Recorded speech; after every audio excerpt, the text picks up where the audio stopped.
اب سوال ہوا کہ صدقے میں کیسے طاقت ملے گی، وہ تقریب و قوت لطافت کیسے بڑھتی ہے؟ اس کی وجہ یہ ہے کہ دیکھو جب صدقہ دیتا ہے انسان، میں نے گزشتہ بیان میں نے بتایا تھا 4 رذیلے ہیں، بخل کا مرض ہے انسان کے اندر، کبر کا مرض ہے انسان کے اندر، اور اسی طریقے سے ریا کا مرض ہے انسان کے اندر، اسی طریقے سے جو ہے وہ حرص کا مرض ہے۔ تو یہ 4 رذیلے میں نے بتایا تھا گزشتہ بیان میں، یہ 4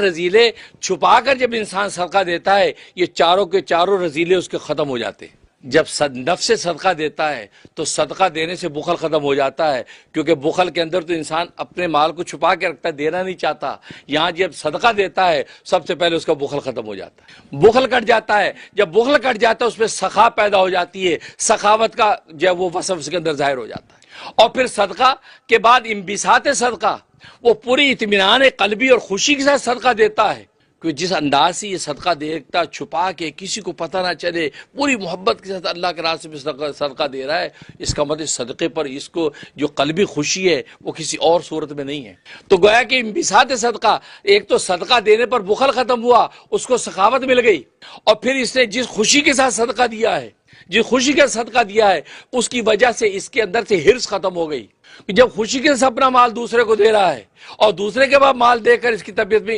انبساط پیدا ہو رہا ہے، تو فرمایا اس کا دوسرا مال حرص ختم ہو گئی۔ جب حرص ختم ہوئی تو اس کے اندر قناعت پیدا ہو گئی، تو سخاوت آ گئی، قناعت آ گئی، 2۔ اور تیسرا جب اس نے وہ اخفا کیا، چھپا کر صدقہ دیا ہے۔ چھپا کے صدقہ دینے کا مطلب ہے کہ انسان چھپاتا اس چیز کو جس کو اس قابل نہیں سمجھتا کہ لوگ دیکھیں۔ انسان اپنی اس چیز کو چھپاتا ہے جہاں لوگ نہ دیکھیں۔ اگر کسی نے جو ہے وہ $1 صدقہ دینا ہو تو ہاتھ بند، مٹھی بند کر کے ڈالتے تھیلے میں، یار کوئی ویکھے نا $1 دیتا ہے، ایڈا وڈا سیٹ چھپاتے ہیں نا، کیونکہ $1 کو معمولی سمجھتے ہیں۔ $100 دے گا، کھول کے دے گا، جی موزن صاحب پڑھو، $100 دیتا، بڑی گل ہے جی، انسان کی نیچر ہے۔ تو گویا کہ یہ جب چھپا کے صدقہ دے رہا ہے تو اپنے صدقے کو نتھنگ سمجھ رہا ہے، یہ شرما رہا ہے، شرمندہ ہو رہا ہے، لوگ دیکھیں گے یار کیا معمولی چیز دی ہے، لہذا وہ چھپا کے صدقہ دے رہا ہے۔ تو اپنی چیز کو کم تر سمجھنا، یہ تواضع ہے، انکساری ہے، عاجزی ہے۔ تو اس کے اندر سے ریا نکل گئی، ریا نکل گیا، دکھا کے دے۔ ریا جب ختم ہوئی تو ریا ختم ہوئی، اس کے اندر تواضع پیدا ہو گئی، اس میں تواضع پیدا ہو گئی کہ تواضع کے ساتھ ایک چیز دے رہا ہے کہ اپنی چیز کو معمولی سمجھ رہا ہے، تو تواضع کا وصف اس کے اندر آ گیا۔ اس کے بعد مبالغہ کیا، مبالغہ کا مطلب اتنا چھپایا، ایک ہاتھ سے دیا دوسرے ہاتھ کو خبر نہیں ہوئی، حدیث سے فرمایا اتنا چھپا کے صدقہ دیتا ہے، ایک ہاتھ سے دیا دوسرے ہاتھ کو خبر نہیں ہوتی۔ اس نے جو مبالغہ کیا ہے، اس مبالغہ کرنے میں اس کے کبر کی اصلاح ہو گئی، تکبر کی اصلاح ہو گئی، کیونکہ اس کا تعلی جو آگ کی وجہ سے پیدا ہوئی تھی اور کبر پیدا ہوا تھا، اس کا کبر ٹوٹا۔ جب کبر ٹوٹا ہے، اس نے اپنے آپ کو اتنا زیادہ کم تر سمجھ کے دیا ہے، تو کبر ٹوٹا تو اس کی جگہ پہ اللہ تبارک و تعالیٰ اس کے اندر اخلاص پیدا کر دیا، اور یہ اخلاص پیدا ہوا تو 4 برائیاں ختم ہو کر 4 وصف پیدا ہو گئے۔ اس میں اخلاص پیدا ہو گیا، اس کے اندر تواضع پیدا ہو گئی، اس کے اندر قناعت پیدا ہو گئی، اس کے اندر سخاوت پیدا ہو گئی صرف صدقہ دینے سے۔ فرمایا اور ان 4 مہینوں کو اللہ نے ایسا رکھا ہے کہ آپ اگر غور کریں، ان 4 مہینوں میں جو عبادتیں ہیں وہ ساری عبادتیں مال کی عبادتیں ہیں۔ دیکھو رمضانوں میں آپ زکوٰۃ دیتے ہیں، مال کی عبادت ہے، پھر حج کی تیاری کرتے ہیں، حج مال کی عبادت ہے، مال خرچ ہوتا ہے، اور پھر روزہ رکھتے ہیں، روزے بھی مال، آپ سحری کسی کو کھلاتے ہیں، مال خرچ کر رہے ہیں، افطاری کسی کو کھلاتے ہیں، مال خرچ کر رہے ہیں۔ تینوں عبادتیں مالی عبادتیں ہیں، تینوں کی تینوں مالی عبادتیں بنتی ہیں۔ تو مال ان 4 مہینوں میں جب آپ نے خرچ کیا کھلے دل سے، تو اللہ تبارک و تعالیٰ نے آپ کے چاروں جو اخلاق ذمیمہ ختم کر کے اخلاق حسینہ پیدا کر دیے۔ جب اخلاق حسینہ پیدا ہوئے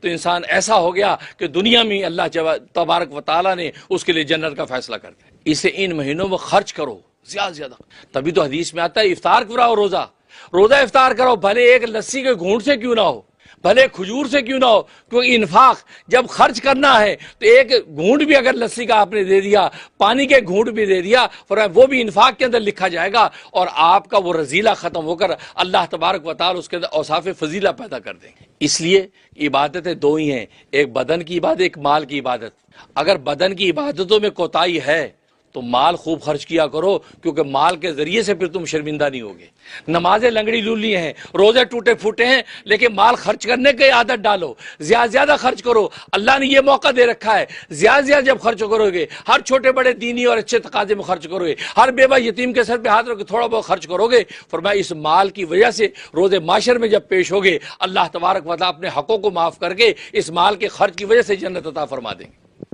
اس حدیث میں آتا ہے وہ تاجر جو دیانتداری سے تجارت کرتا ہے اس کا حشر کر روز قیامت میں نبیوں کے ساتھ ہوگا، مال کی وجہ سے تو ہو رہا ہے۔ اس لیے تو مالی عبادت تو صدقے کی وجہ سے اللہ تبارک و تعالی انسان کی لطافت اتنی بڑھا دیتے ہیں کہ پھر آسمان کے فرشتے بھی اس پر رشک کرتے ہیں، اور یہ دنیا کے اندر یہ مادیت کے جتنے اسباب ہیں اس کے غلام بن جاتے ہیں۔ بات اصل میں یہ تھی کہ بنی اسرائیل میں ایک شخص تھا، عامر اس کا نام تھا، بڑا مالدار تھا۔ اس کا ایک بھتیجا تھا جو مفلس اور غریب تھا۔ اس عامل شخص کا اور کوئی وارث نہیں تھا سوائے اس کے بھتیجے کے، اور ایک روایت میں آتا ہے کہ اس کا چچا زاد بھائی تھا، وہ غریب مفلس تھا۔ وہ اسی انتظار میں تھا کہ یار یہ چچا کب مرے، جب چچا مرے گا تو میں اس کی میراث کا مالک بنوں گا۔ اب چچا مر ہی نہیں رہا،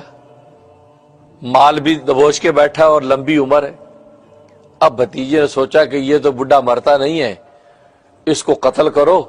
اور قتل کر کے قتل کسی کے سر پہ ڈالو اور مال کا وارث بن جاؤ۔ اس نے بدنصیبی کا راستہ اختیار کیا کہ جس کو وہ اپنے ذام میں خوش نصیبی کا راستہ سمجھ رہا تھا، اپنے غلط علم کے نتیجے میں اسے کہ معیار مقرر کر لیا کہ نہیں یہ خوش نصیبی کا راستہ، اس کو قتل کر کے مال ہتھیار لیں گے۔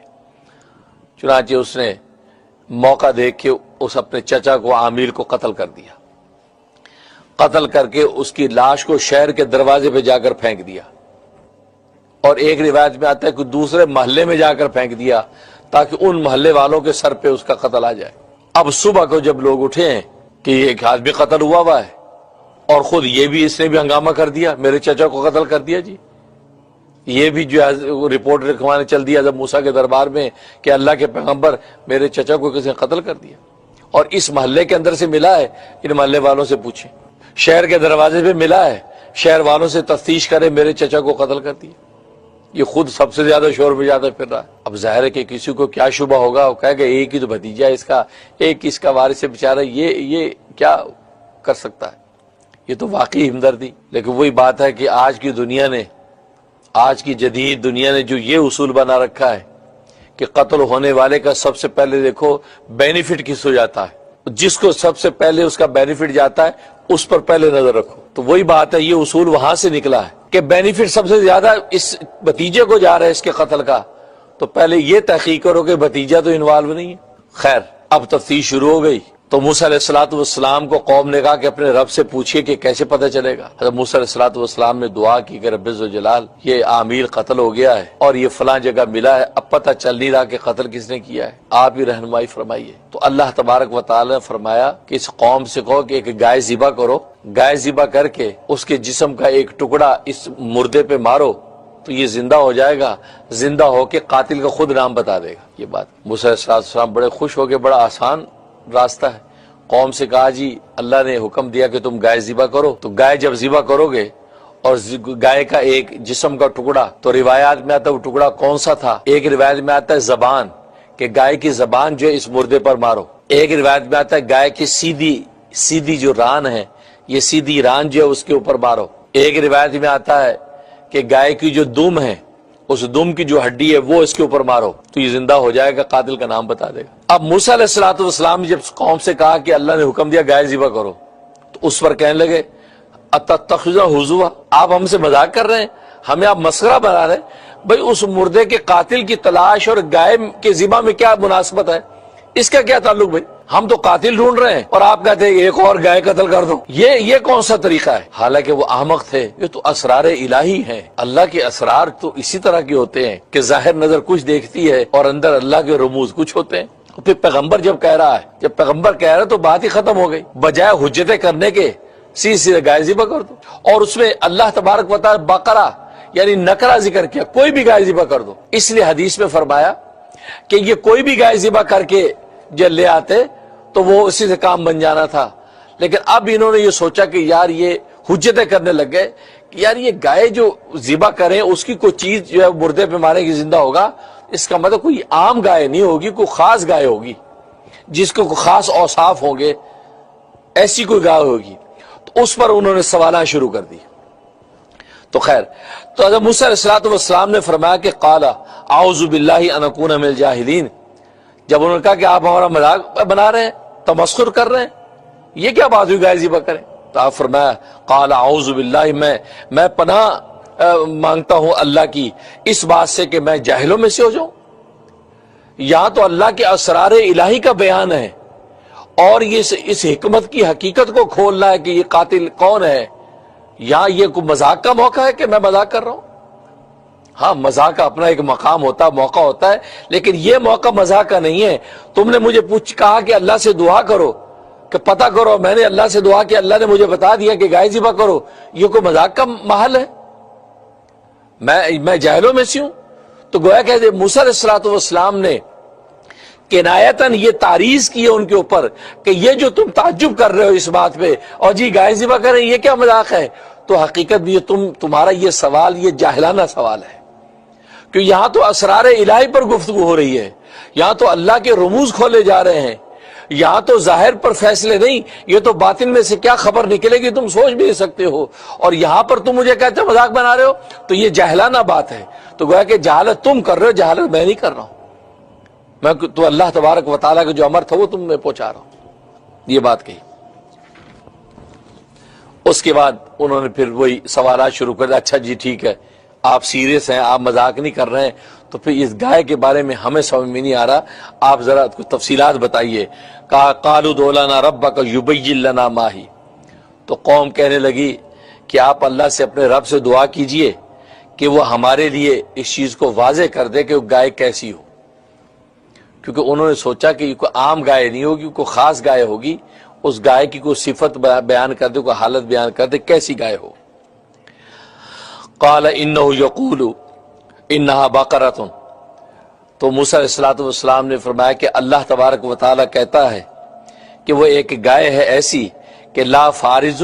نہ تو بہت بوڑھی ہے، ولا بکر، نہ بن بیائی ہے، نہ بہت جوان ہے، نہ بہت چھوٹی ہے، نہ بہت بوڑھی ہے، اوان بین ذالک، ان دونوں کے درمیان ہے، ان دونوں کے درمیان کی اس کی عمر ہے، بس ایسی گائے چاہیے۔ فَفَعَلُوا مَا تُؤْمَرُونَ، بس جو حکم دیا گیا کر گزرو۔ بس اتنی سی علامت بھی سن کے وہ گائے کو ذبح لا کے ذبح کر دیتے تو کام بن جاتا۔ لیکن اب پھر اگلا سوال، اب یہ حجتیں کیوں کر رہے تھے؟ اس میں